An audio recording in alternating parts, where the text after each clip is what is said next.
Hola, soy Viviana Sánchez, estudiante de la especialización en Neuropsicología de la Educación. Y esto es Entendiendo el Mundo a través de los sentidos. ¿Te has preguntado alguna vez qué es lo que los seres humanos nos permite experimentar el mundo que nos rodea? Es a través del complejo proceso de la percepción y otros conceptos como podemos captar toda la información del entorno y darle sentido a las diferentes situaciones que vamos a enfrentar.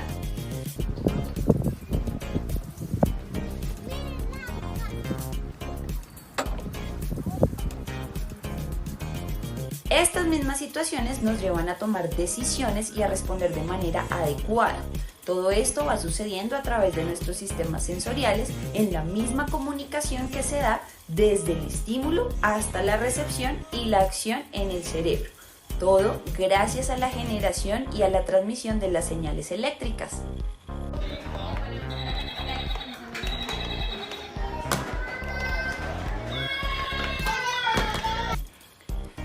Los sistemas sensoriales nos permiten interactuar con un entorno cambiante al detectar las diferentes formas de energía, como por ejemplo la luz, el sonido, el calor.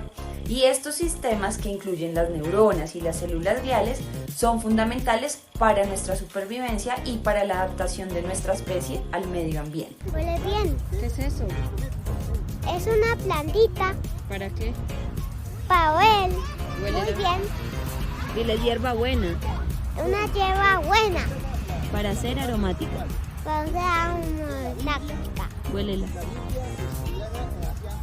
La comunicación entre neuronas se realiza mediante señales eléctricas y químicas en estructuras llamadas sinapsis, que son los contactos funcionales entre cada una de las neuronas, donde los neurotransmisores, que es la sustancia que se produce en ese espacio de conexión entre una neurona y otra, son liberados por neuronas que las llamaremos presinápticas, que son las que envían la información, y afecta a las neuronas postsinápticas, que son las que van a recibir toda la información.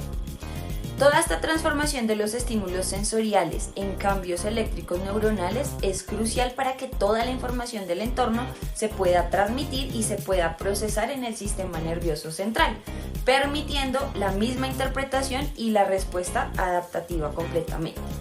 La recepción de los estímulos sensoriales se inicia con la captación y la amplificación de la energía externa por parte del sistema preneural, que es el sistema que recoge y filtra y amplía el estímulo sensorial.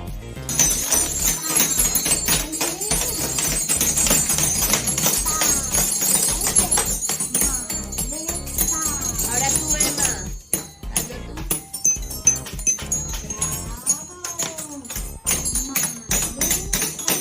Como en el caso, por ejemplo, de la audición, en donde el oído convierte las ondas sonoras en vibraciones que detecta la cóclea y que nos permiten escuchar como escuchamos.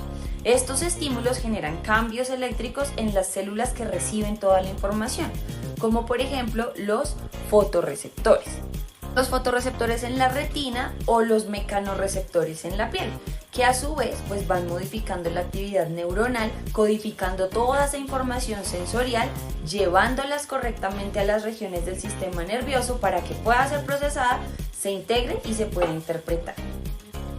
Aquí hablamos de percepción, ¿listo? Pero ¿cómo sucede y qué conlleva ese proceso de la percepción? La percepción comienza con esa conversión de los estímulos sensoriales en las señales neuronales que se procesan por el sistema nervioso, y a eso le estamos llamando entonces transducción. Cada uno de nuestros receptores sensoriales responde a un estímulo específico. Esos receptores pueden ser las células, pueden ser las neuronas, y esa estimulación será recibida de igual manera por nuestros sentidos. La vista, el oído, el tacto, el gusto, el olfato, cada uno de ellos tiene receptores especializados que transforman toda la energía física que recibimos en señales eléctricas o en impulsos nerviosos. Aquí pasamos a toda la parte del procesamiento subcortical. Todas las señales sensoriales de la transducción que viajan a través de las vías neuronales hacia el cerebro. Esa etapa es el procesamiento subcortical, el cual tiene lugar en regiones específicas del cerebro que están por debajo de la corteza cerebral. Aquí se va a llevar a cabo un procesamiento básico de la información sensorial, como la detección de las características simples, el color, la forma, el movimiento, estableciendo al tálamo como primer receptor del estímulo que va a filtrar y a modular esa información que se va directo a la corteza. Por este filtro van a pasar todos los estímulos recibidos en los sentidos a excepción del olfato, porque el olfato se va a procesar de una manera diferente. Luego, esta información va a pasar por el encéfalo antes de llegar a la corteza. Cada proceso va pasando por diferentes estructuras que a su vez pues van permitiendo ese mismo procesamiento de los estímulos. Cuando llega a la corteza cerebral, pasa al procesamiento cerebral. Las señales sensoriales llegan a la corteza, que es la capa externa del cerebro y que es la responsable de todo el procesamiento sensorial avanzado y parte pues de la percepción completamente consciente.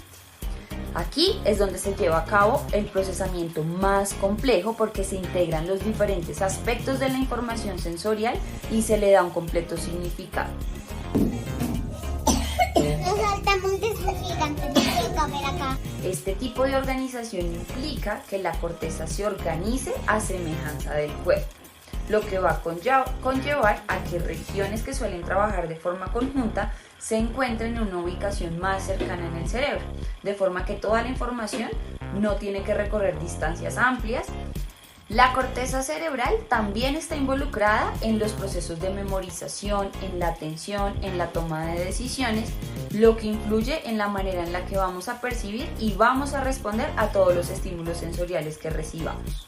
La reorganización cortical es cuando nuestro cerebro, que es el que se encarga de que seamos capaces de percibir una caricia, sentir un beso, contemplar un atardecer, sentir la brisa del aire o las olas del mar, no los sentidos o los receptores directamente, lo que demuestra la capacidad del cerebro para reorganizarse a gran velocidad cuando se da algún cambio estimulante en el entorno. ¿Pero qué pasa cuando dejamos de reconocer alguno de estos estímulos? A esto lo vamos a llamar agnosias. Una agnosia es una alteración en el reconocimiento de alguno de estos estímulos que previamente se aprendió y que se recibe a través de un determinado canal sensorial, pero no de los otros. Es una alteración en la capacidad de reconocer, la cual se da por una lesión o quizá una disfunción cerebral. Una agnosia es un trastorno neuropsicológico que involucra la capacidad para poder reconocer o para poder interpretar los estímulos sensoriales específicos, a pesar de que los sentidos involucrados en esa recepción estén intactos. Existen varios tipos de agnosias y aquí las vamos a ver. La primera será la agnosia visual. Esta es la incapacidad para poder reconocer los objetos, los rostros o otros estímulos visuales que han sido aprendidos previamente. Dentro de la agnosia visual también tenemos diferentes tipos o diferentes categorías. Hay una agnosia visual para los objetos que se denomina aperceptiva y otra asociativa. La agnosia aperceptiva es cuando hay una lesión en las que las áreas que permiten identificar las propiedades de los objetos no logran reconocerlos, no los logran dibujar o no los logran clasificar. Es decir, que no se logra percibir. Sin embargo, este elemento sí puede llegar a ser identificado.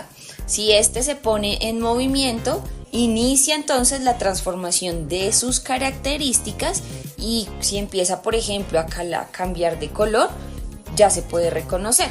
La agnosia asociativa es cuando se desconecta la información visual con la lingüística.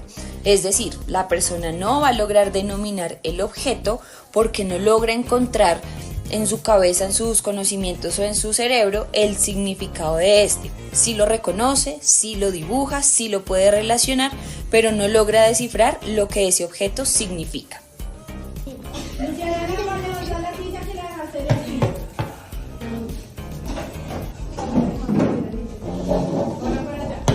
Las personas que presentan estas agnosias visuales generalmente acuden a otros sentidos para poder descifrar la información.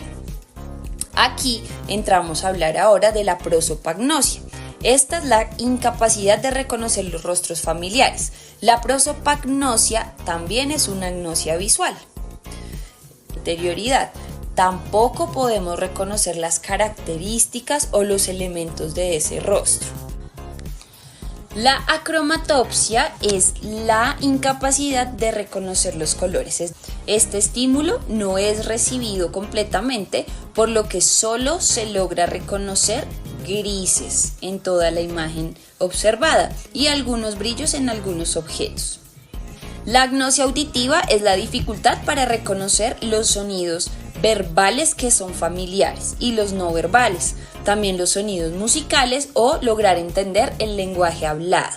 Es casi como una sordera pura de palabras porque es un trastorno en el lenguaje hablado donde se altera la repetición, la comprensión hablada y la escritura, pero solo cuando se enfrenta a un dictado. La agnosia auditiva de sonidos es la que no logra diferenciar los sonidos verbales. Se pueden reconocer todos los sonidos o como iguales o como diferentes. Se da de manera aperceptiva y también asociativa.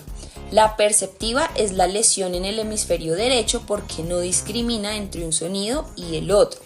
Y la asociativa porque los diferencia pero no los atribuye a ningún objeto ni les atribuye ningún significado. Es decir, logran diferenciar que hay un ladrido y que hay un maullido, pero no logran asignar el ladrido a un perro y el maullido a un gato. Es decir, no lo atribuyen al objeto correcto.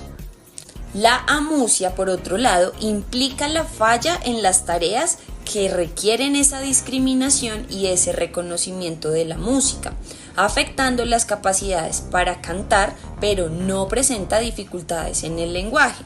Incluso afecta la capacidad para lograr tocar un instrumento.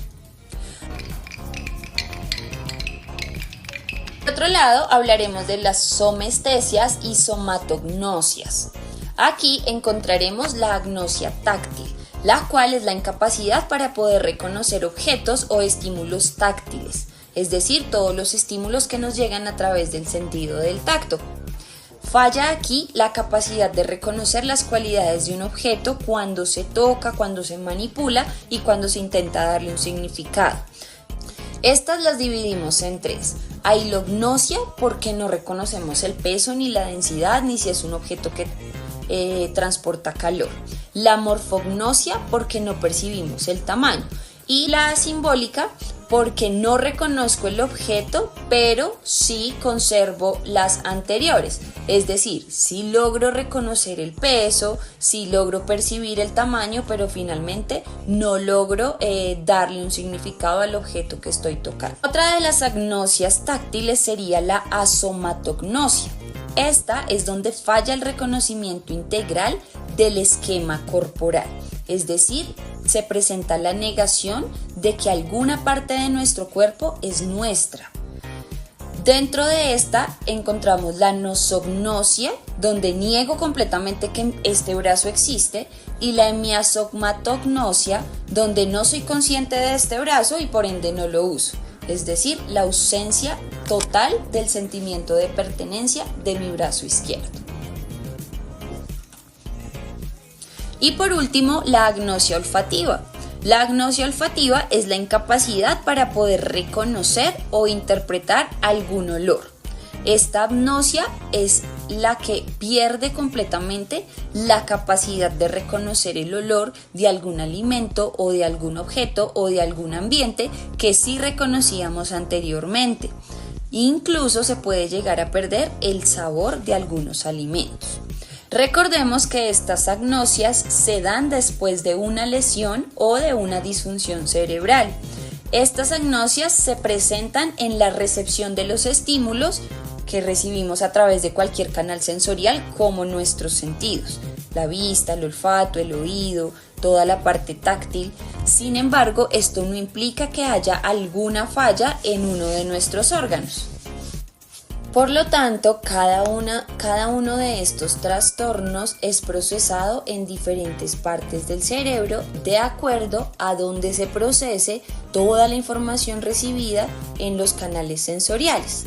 Es súper importante poder hacer una evaluación y un análisis completo de la persona que esté, digamos que presentando cualquier tipo de estas agnosias o cualquier tipo de este trastorno para poder identificar correctamente que sí se trate de una agnosia.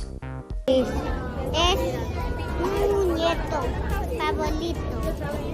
Para quitar los miedos. Yo puedo llevar. ¿Te gustó? Sí.